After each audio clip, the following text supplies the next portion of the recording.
Ayol fidoyiligini rahmati bormi? Bo'lganda men eshitardim. Ayol kishi ro'zg'ori yaxshi qilmasa ham, qo'li shirin bo'lmasa ham, o'ziga qarab yurgan noz karashmali juvonlar rahmat eshitar ekan.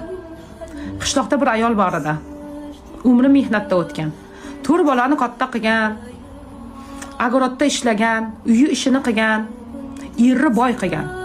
Erini shuncha puli bo'la turib, boyaga ayol biron marta kosmetologga bormagan, salonga chiqib qoshini terdirmagan. Erdan eshitadigan har doim haqoratli gapi bor edi. Ayol ozg'incha, yuzlariga ajin tushib ketgan edi. Er faqat yeb-ichib mashinada yurgani uchun yosh ko'rinardi. Xotiniga qarab har doim tumsoq bet derdi. Yuzi ajinda.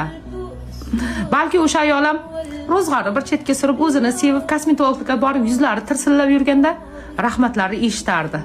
Balki emas, aniq. Shuning uchun o'zingizni seving qolgani bo'laveradi.